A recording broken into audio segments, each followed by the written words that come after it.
Hello and welcome to So What You're Saying Is. We are in Budapest this week because we have been at a conference organised by the Danube Institute about the current state of geopolitics. Now, the keynote speech this morning was given by my guest to say, I'm delighted to say, is the former Prime Minister of Australia, the Honourable Tony Abbott. Thank you very much for joining us, Tony. Thanks for having me, Peter. It's great. I'd like to refer to one thing you said in your speech today. It sort of struck a chord. If you could just maybe talk a bit more about it. You said, you quoted a line which was, history is a good teacher but a bad master. Are we living in a time where history is our master at the moment? It's interesting how many people will use history for their own purposes, but in so doing, they tend to take a pretty one-sided view of history. Now, if you look at someone like Vladimir Putin, he is using history against the people of the Ukraine, talking about Kiev and Rus, talking about the hundreds of years in which the Ukraine was part of Greater Russia.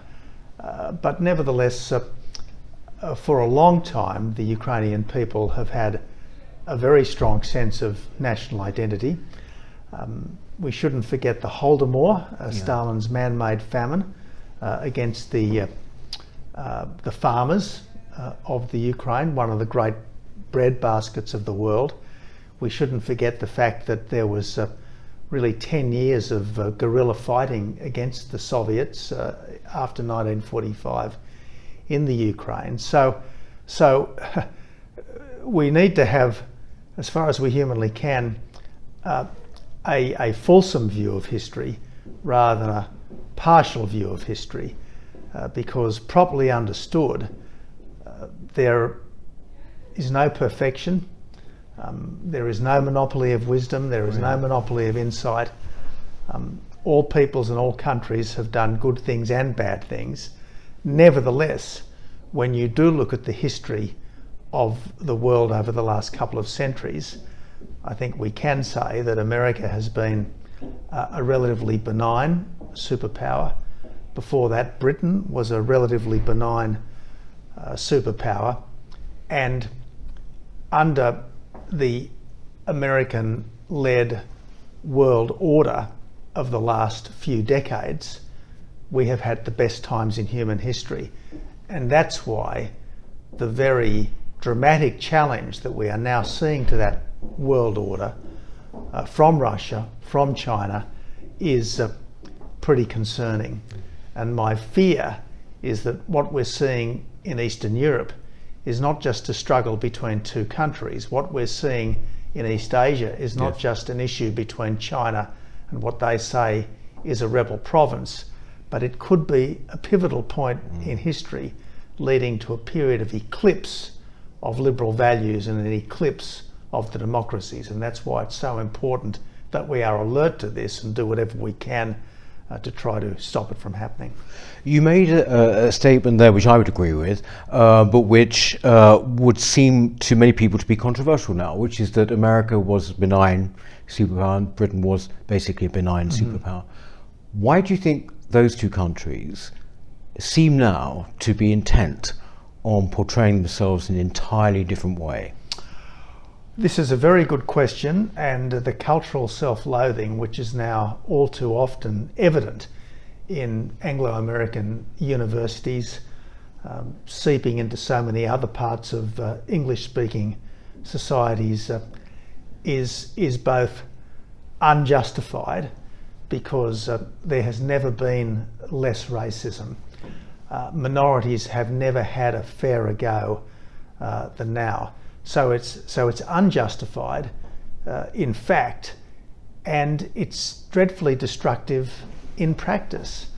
I imagine that if Martin Luther King stood up today and said, judge me on the content of my character, not the colour of my skin, in lots of English-speaking universities he'd be howled down, because we are now supposed to judge people precisely by the colour of their skin. Yes. White people bad, black people good. Well, the truth is, all of us, whatever our ethnicity or skin colour, can do good and bad things, and the challenge for all of us, black, white, whatever, is to try to be our best selves. Yeah. And that requires being given a fair go. Yeah. And there's not a lot of tolerance around today, and there should be.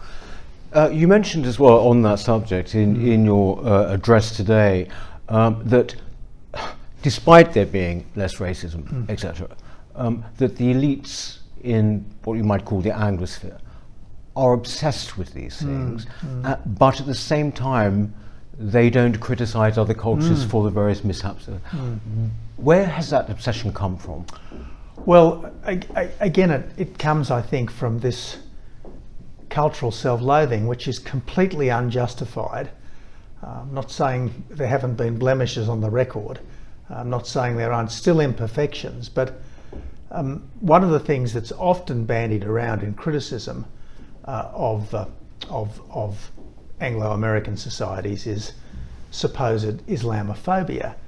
Now, the people who are so quick to detect Islamophobia in Britain and America are almost completely silent about what's happening in Xinjiang province and what looks very much like the genocide of the Uyghurs. Now, you know, I'm not saying that Uyghurs should be put up on a pedestal any more than anyone else should be put up on a pedestal, but human beings, regardless of their ethnicity or their religion or their gender or their race, should all be given a fair go, and that certainly doesn't appear to be happening at the hands of the Beijing government in Western China.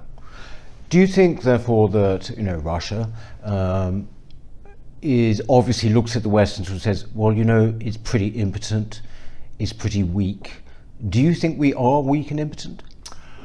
Well, we're not as weak and as impotent as the Russians, or at least as Putin and the Beijing government often suspects, but I do sometimes think we're weaker and less potent than we should be.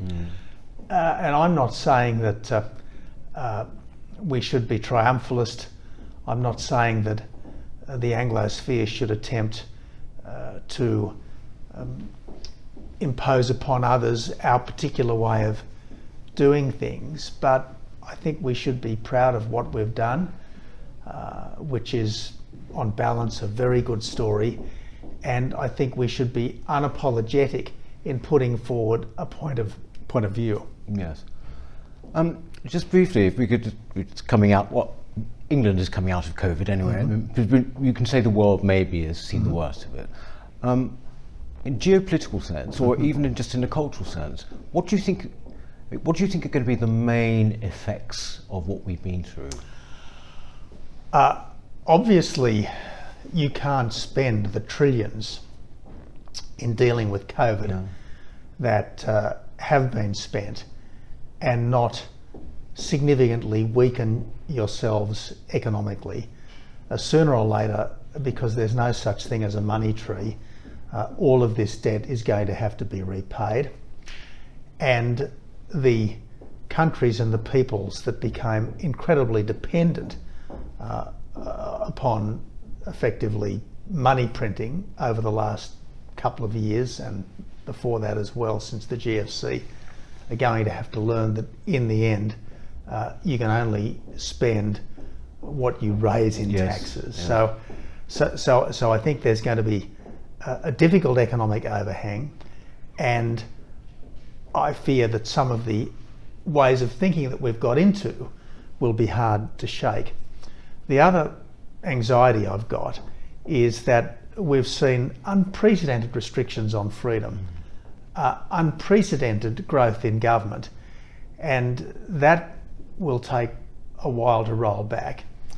And I hope that we can swiftly recover our robust independence of mind and action and get right away from this situation where we all too readily accept the judgment of unaccountable, unelected experts, and we have elected and accountable politicians all too often hiding behind unelected and unaccountable experts, and simply accepting whatever advice they give us. Now, what is the point of having an elected government if its job is simply to implement the views of so-called experts, particularly given when it comes to value judgments?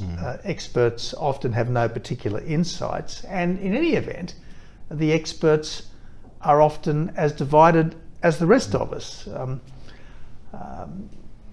There's a view that all epidemiologists supported lockdowns. Well, that's not correct. Yes, exactly. Absolutely false. Just as there's a view that all scientists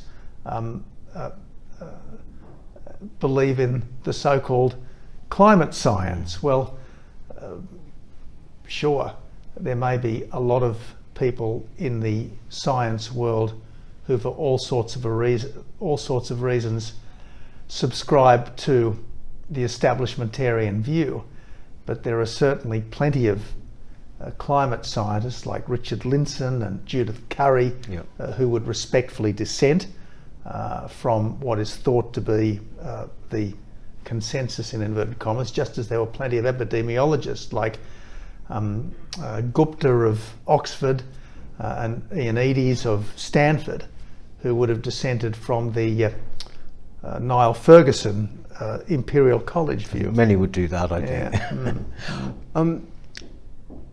Mr. Abbott, we're talking about reaction to COVID there, and what we have to change and come out of.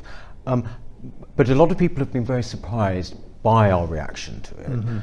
And in particular in Britain, one hears a lot about Australia. And people think, well, I really am surprised at Australia. Are you surprised at the Australian reaction? Look, I was surprised that larrikin egalitarian Australians proved so ready to submit to the dictates of government. But someone made a very interesting point. I think it might have been Clive James, not in the context of the pandemic, but the point I think it was Clive made was not so much that Australians are descended from convicts, but we're actually descended from prison guards. Maybe that explains why we were so docile in the face of all these instructions we got from government. Yes. You obviously were born in and educated in Britain. When you look at Britain now from the outside, what do you see? I mean, we seem to live in perpetual crisis. Look, I think one of the problems that Britain has had for a long time now is defeatism and declinism amongst the British establishment. I'd forgotten just how entrenched this was until I read Andrew Roberts' bio of Churchill. The British establishment was riddled with defeatism and declinism in the 1930s. And of course we saw plenty of that in the aftermath of the Second World War. Thatcher was a magnificent antidote to so much of that. In a very different way, I think Tony Blair was an antidote to much of that. And at his best, Boris Johnson is an antidote to that as well. The great thing about Boris Johnson is that he is such a vibrant, optimistic individual at his best. And that's what we want. We want our leaders to be at their best. And is he at his best, do you think? Well, I probably shouldn't get involved in offering commentary on day-to-day British politics, but let me just make this point. I absolutely understand that the general public get very irritable when they think there's one rule for them and a different rule for people in government. But you know, Dan Andrews, the Premier of Victoria, the author of the world's longest lockdown, he was fined twice for breaking his own lockdown rules. No one says he should resign. Well, there's a moral in there somewhere. I shall try and figure it out. Thank you very much indeed, Mr. Abbott. Thank you very much. Thanks, Peter. Thank you. That's it for a very brief but fascinating So What You're Saying Is, and we shall see you next time. Thank you.